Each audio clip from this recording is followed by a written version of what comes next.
e tal. Eu tenho uma visão sobre essa questão de mediunidade mal desenvolvida e mal preparada, né? O que que eu penso a respeito?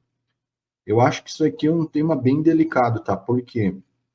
Primeiro, porque a entidade, a mediunidade que tem que estar sendo trabalhada é a mediunidade que vai trabalhar, vai estar fazendo uso dessa mediunidade. E aqui a gente tem um fator bem complicado dessa questão mediunidade. Por quê? A mediunidade não é inerente só da Umbanda, tá? E aí, mas a gente tem de achar que mediunidade tem a ver só com Umbanda. E aí tem um outro equívoco, de achar que quem trabalha com entidades também é só Umbanda. Não, não é, né? Muito antes da Umbanda, já muito antes da Umbanda já existiam culto das entidades aqui no Brasil.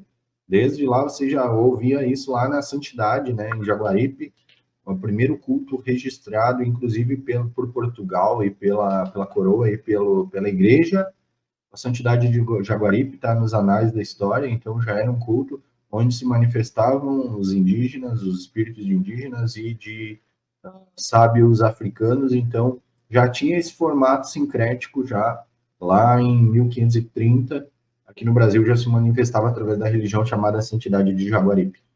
Então, o processo de incorporação de espíritos, esses ditos espíritos de Umbanda, da espiritualidade de Umbanda, ele não é um privilégio da Umbanda. Mas a mediunidade mal empregada, mediunidade trabalhada de maneira equivocada, ela é perigosa. Ela é perigosa por quê? Principalmente ela é perigosa para o médium que trabalha no terreiro. Tá? Por que que eu digo isso? As pessoas vão para as casas de religião, elas vão para Umbanda achando que elas têm que chegar no terreiro e incorporar. E quando não é verdade. O trabalho é muito maior, é uma dedicação muito maior.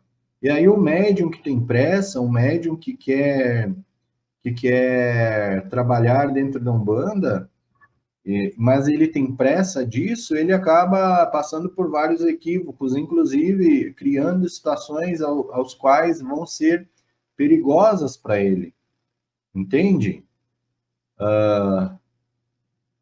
São situações que são perigosas.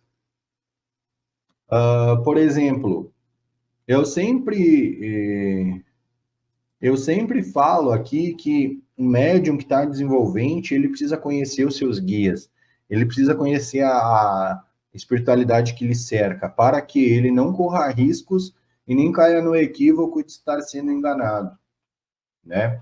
Mas isso é um processo que ele é longo, ele não se dá da noite para o dia, ele não se dá. Eu, por exemplo, estou há mais de 20 anos, há mais de 24 anos na Umbanda, e eu ainda tenho coisas que eu estou aprendendo agora dos meus guias. Eu estou entendendo agora e estou sabendo agora, entende? Então, esse é um processo longo. E o médium que está com pressa e quer dar show dentro do terreiro, quer incorporar todas as linhas, quer passar por isso, isso é um problema. Eu considero isso uma mediunidade mal desenvolvida. Eu considero isso uma mediunidade mal desenvolvida. Achar que a pressa, né, e o fato de quem incorpora mais entidades vai lhe dar um status, um poder, ou vai lhe ajudar de alguma forma. Não, não vai. E aí tem a questão de não adianta incorporar 45 guias e não ter um vínculo enérgico afetivo com aquele guia, e há um vínculo afetivo, mesmo que o trabalho seja mediúnico, mesmo que o trabalho daquele guia não é para ti, médium de Umbanda, esse trabalho é para prestar a caridade. Veja, de novo, quem faz a caridade não somos nós, não é eu, não é você, são os guias. A caridade é feita através do processo medianeiro, entende? Então, assim, mesmo que a gente entenda que esse processo é para prestação da caridade, a gente precisa entender que existe uma ligação energoafetiva, há uma afetividade entre esses dois seres, que é o médium e a entidade. E se isso não tiver claro, não adianta incorporar 50 guias. Se você não tem essa ligação energética e afetiva, emocional e vamos mais, essa parceria, essa aliança com teus guias, não está fazendo nada de promissor ou ainda digo, está falhando no teu papel de médium. Então, desenvolver a mediunidade, abre aspas, dentro do terreiro de Umbanda é fundamental. Aprender sobre os teus guias, se debruçar para aprender, ouvir, querer entender o processo, as coisas que acontecem, os processos e situações que acontecem dentro da tua incorporação, entender todos os elementos que estão dispostos, estão acontecendo, te aprofundar na forma que a tua entidade propõe a liturgia ou o rito. Isso é importante dentro da Umbanda, né? Tendo esse vínculo, isso vai evitar que você dê oportunidade para uma incorporação ruim ou uma falsa incorporação de guia, e você pode, de repente, incorporar um quiumba, um zombeteiro, né? Um espírito fingindo ser um guia, né? E aí é complicado, entende? Aí é complicado. Eu acho que, assim, ó, o único dolo, único problema da mediunidade mal empregada ou mal desenvolvida é para o próprio médium. É para o próprio médium. Aí tem outra coisa.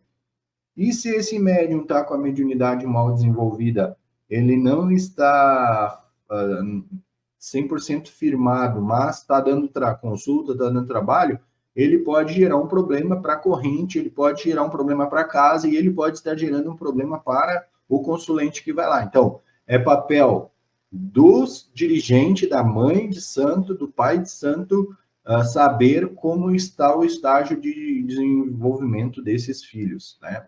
Só incorporar na gira não é controle, entende? Pai, mãe, dirigente, quem não tem, por exemplo, um ogã, quem não tem um pai pequeno ou alguém que não incorpora para acompanhar dentro da gira, em algum momento tem que fazer isso. Para entender qual que é o processo, como é que está a afinidade dos médiuns, para não, inclusive, não expor esses médiuns a situações que vão ser complicadas.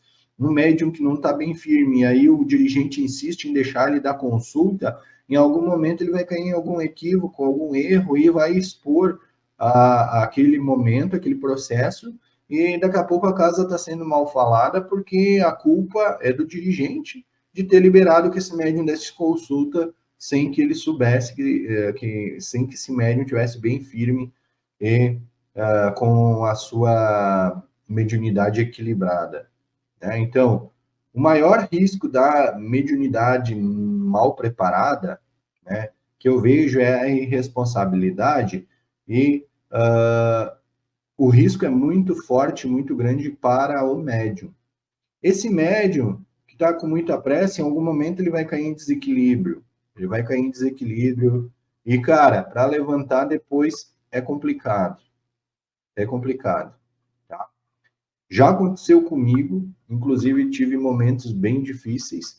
Isso foram momentos, por exemplo, que antecederam uma das depressões que eu tive, em que minha incorporação foi totalmente comprometida, meu processo. Eu tive uma cena que para mim até hoje me dói no coração de lembrar. Não vou falar aqui, mas quem me conhece mais próximo sabe, a minha família sabe.